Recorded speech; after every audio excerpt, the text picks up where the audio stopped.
बिहार विधानसभा चुनाव में अभी एक साल से ज्यादा का वक्त बचा है, लेकिन सियासी बिसात अभी से ही बिछाई जाने लगी है। लोकसभा चुनाव के बाद से ही बीजेपी से लेकर आरजेडी और अन्य दल अपने अपने समीकरण को दुरुस्त करने में जुटे हुए हैं। वहीं चुनावी रणनीतिकार से सियासी पिच पर उतरने वाले प्रशांत किशोर ने भी अपने पत्ते खोल दिए हैं। पीके गांधी जयंती पर अपनी पार्टी की घोषणा की है और प्रशांत किशोर ने साथ ही सूबे की सियासत में असदुद्दीन ओवैसी की तर्ज पर मुस्लिम राजनीति करने का फैसला भी किया। प्रशांत किशोर ने कहा कि वो अगले साल बिहार में होने वाले विधानसभा चुनाव में सभी सीटों पर अपने कैंडिडेट उतारेंगे। बिहार की कुल 243 सीटों में से 42 विधानसभा सीट पर मुस्लिम समुदाय के उम्मीदवार उतार सकते हैं। उनका कहना है कि जिसकी जितनी भागीदारी उसकी उतनी हिस्सेदारी होगी। पीके ने मुसलमानों को उनकी आबादी के लिहाज से विधानसभा चुनाव में टिकट देने की बात कही है। एआईएमआईएम के प्रमुख असदुद्दीन ओवैसी की राजनीति का एजेंडा भी मुस्लिम प्रतिनिधित्व का ही रहा है, जिसे लेकर बिहार में अपनी सियासी जड़ें जमाने की कोशिश 9 सालों से कर रहे हैं। 2020 में सीमांचल के इलाके में ओवैसी को जरूर सफलता मिली, लेकिन आरजेडी और कांग्रेस के गठजोड़ के चलते उसे सियासी बुलंदी नहीं दे सके। अब मुस्लिम वोटों को लेकर प्रशांत किशोर भी सियासी बाजी आजमाना चाहते हैं, तो सीएम नीतीश कुमार भी उन्हें जेडीयू के साथ जोड़े रखने के लिए हर दांव चल रहे हैं। 2025 के विधानसभा चुनाव में मुस्लिम वोटों को लेकर सियासी दलों के बीच शह और मात का खेल छिड़ सकता है। इस तरह से बिहार में मुस्लिम सियासत अभी तक कैसी रही है और कितनी प्रभावशाली रही है और कितना प्रभाव रखती है मौजूदा समय में। करीब बिहार में 17.7% मुस्लिम आबादी है, जो सियासी रूप से किसी भी दल का खेल बनाने और बिगाड़ने की ताकत रखती है। सूबे में आज़ादी के बाद मुस्लिम कांग्रेस का परंपरागत वोटर रहा है।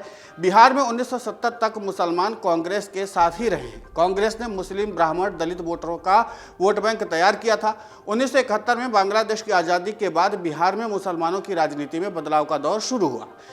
उन दिनों उर्दू भाषी बिहारी प्रवासियों की कई जगह हत्याएं भी हुई थी। उन दिनों गुलाम सरवर, तकी रहीम, जफर इमाम और शाह मुश्ताक जैसे मुस्लिम नेताओं ने इस मुद्दे को उठाया था और मुसलमानों के बीच कांग्रेस विरोधी भावनाओं को जगाया था।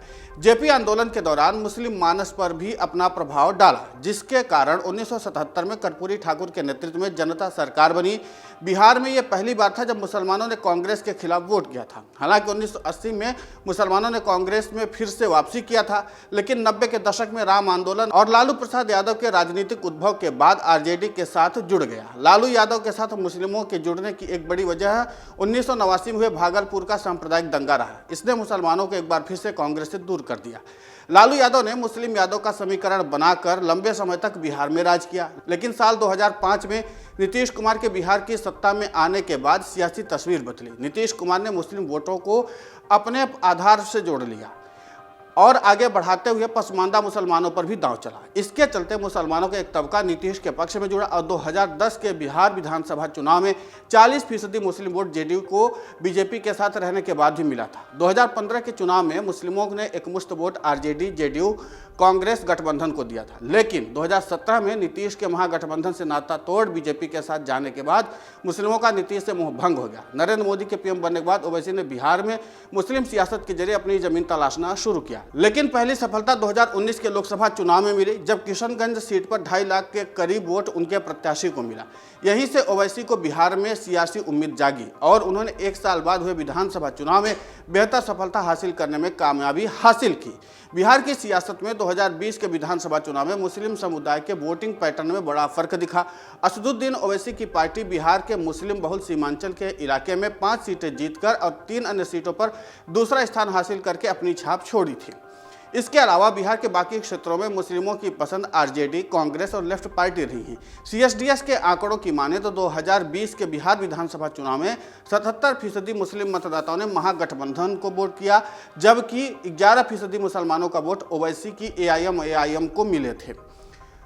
अब 2020 के विधानसभा चुनाव की बात करें तो इसमें 12% मुसलमानों का वोट जेडीयू और बीजेपी के साथ साथ बसपा जैसे दलों के बीच बंट गया था। जेडीयू ने 11 मुस्लिम कैंडिडेट को टिकट दिया था, लेकिन उन सभी को हार का मुंह देखना पड़ा था। लेकिन जेडीयू बनने के बाद पहली बार रहा जब कोई मुस्लिम नीतीश की पार्टी से जीत नहीं सका। ऐसे में नीतीश कुमार ने अपनी कैबिनेट में मुस्लिम मंत्री बनाने के लिए बसपा से जीते विधायकों को अपने साथ मिला लिया।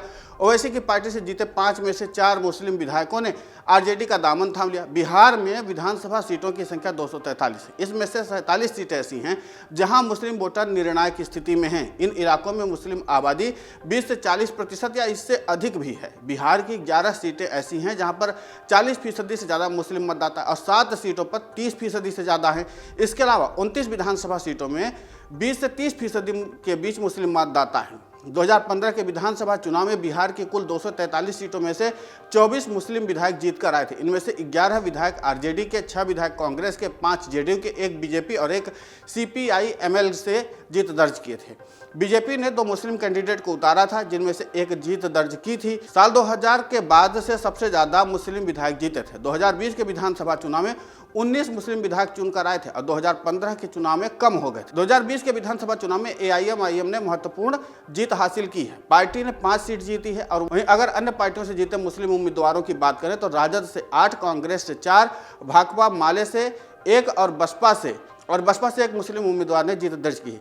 यानी 243 की विधानसभा में कुल 19 मुस्लिम चेहरे चुनकर आए। 2024 के लोकसभा चुनाव में जेडीयू ने 1 मुस्लिम को टिकट किशनगंज से दिया था, लेकिन वो जीत नहीं सके। कांग्रेस ने 2 मुस्लिम प्रत्याशी को उतारा था इस बार चुनावी मैदान में और दोनों ही जीतने में सफल है। आरजेडी ने 2 सीट पर मुस्लिमों को टिकट दिया था, लेकिन जीत नहीं सके। विधानसभा चुनाव में वोटिंग पैटर्न ने स्पष्ट रूप से संकेत दिया कि मुसलमान बीजेपी प्रत्याशियों का समर्थन नहीं करते थे और साथ होने का खामियाजा जेडीयू को भी भुगतना पड़ा। ओवैसी से लेकर प्रशांत किशोर तक मुस्लिम वोटों को अपने साथ जोड़ने की स्ट्रेटेजी पर काम कर रहे हैं, लेकिन जिस तरीके से दिख रहा है बीजेपी के नेतृत्व वाले एनडीए और कांग्रेस की अगुवाई वाले इंडिया गठबंधन के बीच सीधा मुकाबला है। वैसे में मुस्लिम वोटिंग पैटर्न बदल जाता है। बीजेपी को हराने के मद्देनजर मुस्लिमों का झुकाव आरजेडी, कांग्रेस और लेफ्ट के साथ हो जाता है। ऐसे में बड़ा सवाल यही है कि ओवैसी और पीके दोनों के लिए मुस्लिमों को टिकट देने और उनके वोटों को साधने की बड़ी चुनौती होगी।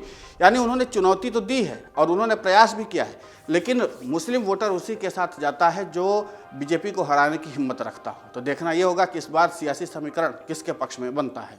अमर उजाला जीवांजलि के सारथी की मदद लें और महाकुंभ में स्नान जरूर करें।